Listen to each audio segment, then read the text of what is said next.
10 வயசுனா எனக்கு புது வருஷம்னா வீட்டில அம்மாலாம் புது துணியெல்லாம் குடுப்பாங்க. 20 வயசுனா அன்னைக்கு ஒரு சினிமா பார்த்துட்டு சந்தோஷமா கழிச்சிருவோம். ஒரு 30 வருஷம்னா எங்க மனைவியோட கல்யாணத்துக்கு போயிட்டு இது சாரி க து சினிமாவுக்கு போயிட்டு அன்னைக்கு இரவ வந்து இன்பமா கழிப்பேன். 40 வயசுனா குழந்தைங்களோட ஆடி பாடி விளையாடியிருந்தேன்.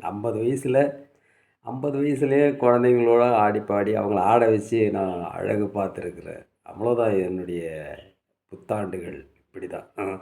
எ இருந்தாலும் இந்த வாழ்க்கையில மொத்தமா என்ன இருக்குதுன்னு ஒவ்வொரு மாசமும் கிடைக்கும்போது இந்த சோகம், அன்பு, கு காமம், பேதம், குரோதம் இது மாரி விஷயத்துங்கலாம் ஒரு 12 விஷயங்கள திருப்பியே தான் வந்துட்டுருக்குது. இதனுடைய நீட்சி 9 எல்லாமே ஒரு உச்சபட்டம்ன்றது இப்ப 9 தான். 9 கர்மாக்களை நம்ம படிப்படியா நிறைவேத்தணும். நிறைவேத்திட்டு திருப்பியும் 0லேருந்து தான் ஆரம்பிக்கணும். இத லட்சம் கோடி முறை செஞ்சுட்டே இருப்பாங்க.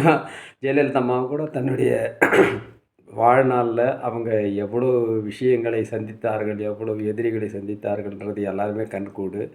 ஆமா, கலைஞர் ஐயாவும் அதே தான் 96 வயசு வரைக்கும் அவருடைய வாழ்வுகள்ல கோடான கோடி முறை இந்த 9 படிகளை ஏறி ஏதோ முப்பு ஏதோ ஒரு புள்ளியில முப்போ, ஏதோ ஒரு சமூக சில காரணங்களால அது எல்லாமே தப்பி தவறி போகிற புள்ளிகளாய் மறைந்து போடுகிற இந்த காலத்தை நான் என்னவென்று கைகூட்டி இருக்கிற வரை இன்று நான் வாழ்கிறேன்னு சொல்லுவார் தான் இமயம் தான் சொல்லுவார்.